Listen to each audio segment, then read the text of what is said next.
Shalom, salam berkat dari kami untuk pendengar sekalian.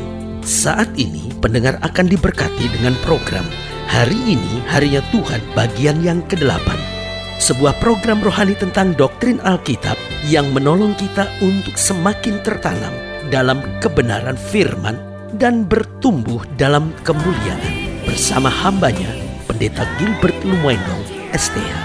Banyak orang merasa doktrin Alkitab sebagai sesuatu yang membingungkan. Tetapi tahukah saudara bahwa doktrin Alkitab intinya adalah memahami Alkitab dengan benar, dengan pemahaman yang sistematis, sehingga kita terus dapat tertanam di dalam kebenaran firman, sehingga kita terus bertumbuh di dalam kemuliaan Allah. Buka hati saudara sekalian untuk menerima berkat-berkat firman-Nya hari ini. Pengakuan adalah sebuah tindakan yang dapat menyelesaikan banyak masalah. Karena saudaraku yang kasih dalam Tuhan, sebetulnya ada banyak masalah yang tidak bisa terselesaikan. Kenapa? Karena tidak ada yang mau membuat pengakuan. Makanya seringkali persoalan misalnya seperti kayak rumah tangga, kenapa tidak selesai? Karena tidak ada yang mau mengaku bersalah. Masing-masing selalu berkeras pada apa yang dia anggap benar, dan masing-masing merasa bahwa saya benar, masing-masing merasa saya yang benar, ya kan? Tetapi seringkali sulit sekali untuk seorang membuat pengakuan tentang kesalahannya, pengakuan tentang apa yang dia buat sejujur-jujurnya. Karena saudaraku yang kasih dalam Tuhan, banyak orang menganggap pengakuan itu adalah sebuah privacy. Jadi kalau saya mengaku, nanti saya akan dipermalukan. Tetapi saya percaya lewat pengakuan yang benar, justru kita akan punya prinsip yang jelas dalam hidup ini. Lewat pengakuan yang benar, justru hidup kita akan terus terkoreksi dengan baik. Lewat pengakuan yang benar, kita justru akan menjadi seorang yang berjalan dalam kemenangan. Haleluya. Saudaraku yang kasih dalam Tuhan, selamat datang dalam program kita hari ini, Harinya Tuhan. Sebuah program rohani yang membawa kita senantiasa dekat dengan Tuhan lewat pembahasan-pembahasan sederhana dari firman Tuhan. Dan dalam program ini kita sedang bicara tentang kuasa pengakuan. Nah, saudaraku yang kekasih dalam Tuhan, memang kalau kita bicara tentang pengakuan, maka kita mesti bicara tentang beberapa hal penting. Yang pertama, kalau kita bicara tentang pengakuan, maka kita perlu bicara tentang pengakuan akan kesalahan. Ada orang yang buat sebuah kesalahan tapi tidak pernah mau mengakui kesalahan-kesalahannya. Nah, yang kedua, kalau kita bicara tentang pengakuan, maka kita perlu bicara tentang pengakuan sejujur-jujurnya. Maksudnya, saya nggak salah, ini pengakuan saya sudah sejujur-jujurnya, dan memang dia menyatakan kebenarannya.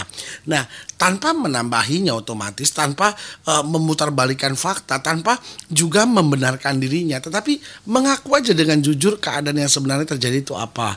Tetapi yang ketiga, bicara tentang pengakuan adalah pengakuan yang kita percayai dalam hidup kita dan kita ucapkan sebagai bentuk pengakuan kita. Ini pun sebuah pengakuan. Nah, hari ini itu yang sedang kita mau pelajari, yaitu dalam Yohanes pasal 6. Yohanes pasal 6 ayat yang ke-67 sampai ayat yang ke-71. Nah, kalau saudara ingin mengambil Alkitab saudara, saya beri kesempatan untuk itu. Dari Yohanes pasal 6 ayat yang ke-67 sampai ayat yang ke-71. Atau saudara-saudara yang ingin mengambil catatan alat tulis saudara, karena saudara ingin menggali, memahami setiap kebenaran-kebenaran firman Tuhan ini dan menyimpannya dalam hati saudara, sehingga saudara mencatat dengan tekun. Saya beri kesempatan juga untuk itu, sehingga kita sama-sama dapat bertumbuh bersama dalam kasih Tuhan. Haleluya. Dalam Yohanes pasal 6 ayat 67 sampai 71, demikian firman Tuhan. Maka kata Yesus kepada ke-12 muridnya, apakah kamu tidak mau pergi juga? Saudara bisa bayangkan nggak? Di ayat sebelumnya, di ayat yang ke-66 dikatakan, mulai dari waktu itu banyak murid-muridnya mengundurkan diri dan tidak lagi mengikuti dia.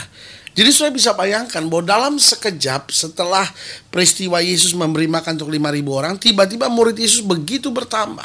7.000 orang, 8.000 orang mungkin diperkirakan, karena 5.000 laki-laki, belum termasuk yang lain-lain. Jadi saudara bisa bayangkan begitu banyak orang yang tiba-tiba bersama dengan Yesus. Tetapi Yesus mengajar dengan tegas. Apa yang terjadi? Murid-murid mulai mengundurkan diri sampai akhirnya tinggal kembali 12 lagi.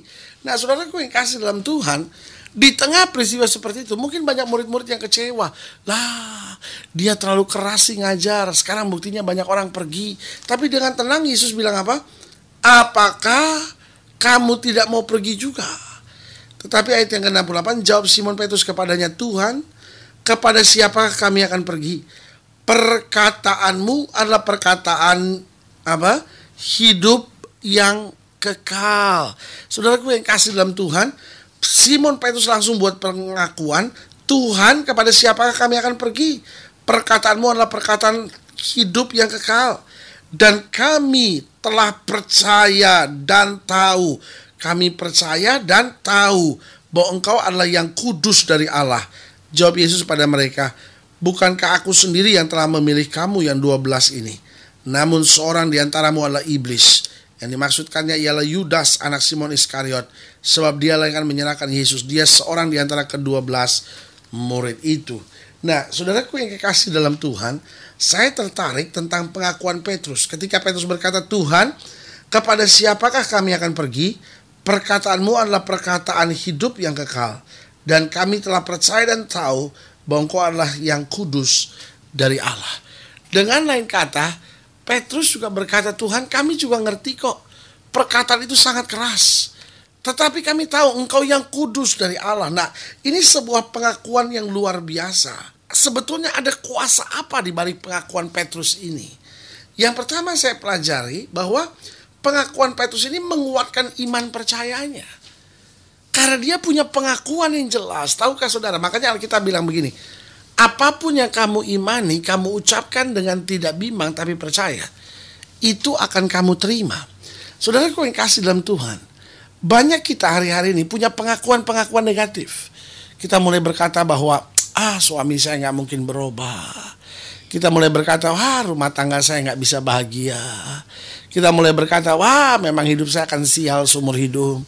Memang saya nggak mungkin bisa punya anak. Memang penyakit saya nggak mungkin bisa sembuh. Jadi kita punya pengakuan-pengakuan negatif yang akhirnya apa yang terjadi? Justru melemahkan iman percaya kita. Justru akhirnya menggoyahkan kita. Akhirnya membuat kita ragu akan kuasa Tuhan.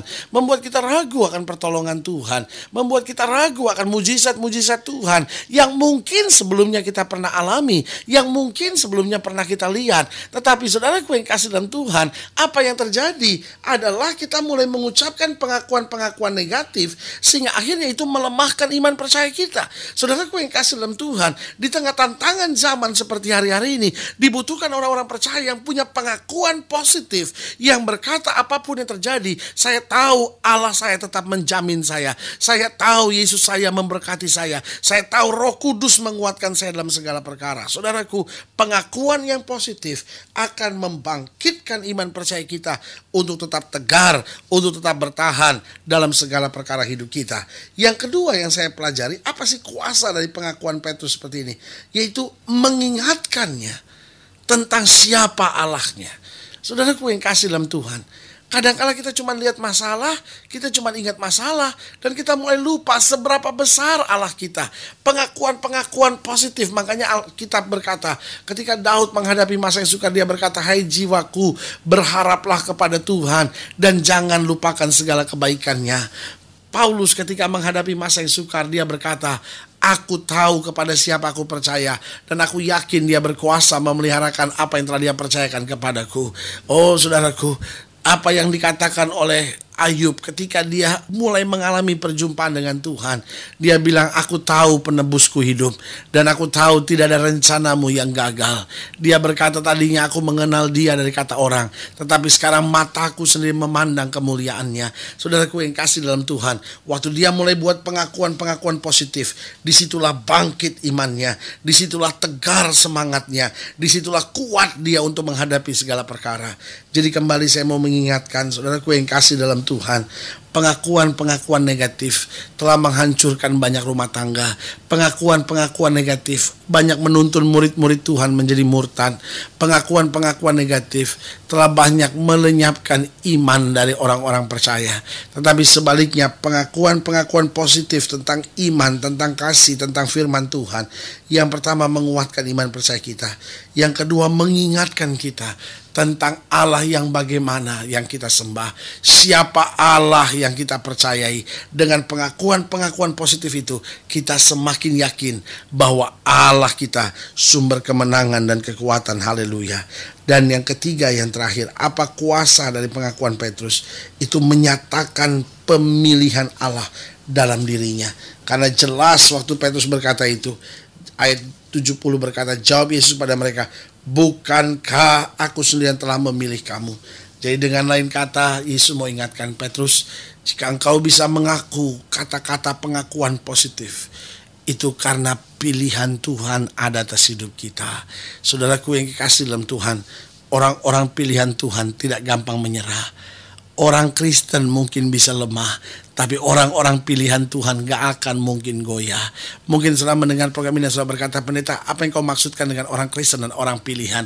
Saudaraku yang kasih dalam Tuhan, Kristen itu kan hanya sekedar agama. Ada banyak orang agamanya Kristen, tapi hidupnya tidak Kristen, ya kan? Agamanya Kristen tapi judi, agamanya Kristen tapi nipu, agamanya Kristen tapi jadi bini piaraan orang, agamanya Kristen tapi punya piaraan, agamanya Kristen tapi hidup dengan narkoba, agamanya Kristen tapi hidup dengan segala hal yang buruk. Nah, ini yang saya sebut, dia bisa beragama Kristen, tapi dia nggak hidup sebagai orang Kristen. Tetapi kalau agama Kristen, lalu kemudian dia dipilih oleh Tuhan sebagai orang-orang pilihan Tuhan yang berjalan sebagai orang-orang Kristen, sebagai anak-anak Allah yang memuliakan nama Allah, itulah yang saya sebut orang-orang terpilih, orang-orang yang ditetapkan oleh Tuhan, orang-orang yang dipenuhi dengan Roh Kudus, yang akan mampu kuat dalam segala perkara. Jadi dari sini tegas buat kita dapat melihat apa manfaat, apa berkat, apa kuasa dari pengakuan Petrus. Yang pertama, menguatkan iman percayanya. Yang kedua, mengingatkannya tentang siapa Allahnya, tentang kuasa Allahnya. Dan yang ketiga, menyatakan pemilihan Allah terhadap dirinya. Berarti saudaraku yang kasih dalam Tuhan, apapun yang sedang kau hadapi hari-hari ini, milikilah pengakuan yang positif bahwa Allah tidak pernah gagal, Allah tidak pernah mengecewakan, Allah selalu menolong tepat pada waktunya. Haleluya. Jika saudara ingin dilayani lebih jauh, hubungi kami melalui telepon, hubungi kami melalui surat, kunjungi website kami, karena kami ada untuk membawa Bapak Ibu Saudara senantiasa lebih dekat pada Tuhan dan mengalami kasih kuasa mujizat yang luar biasa.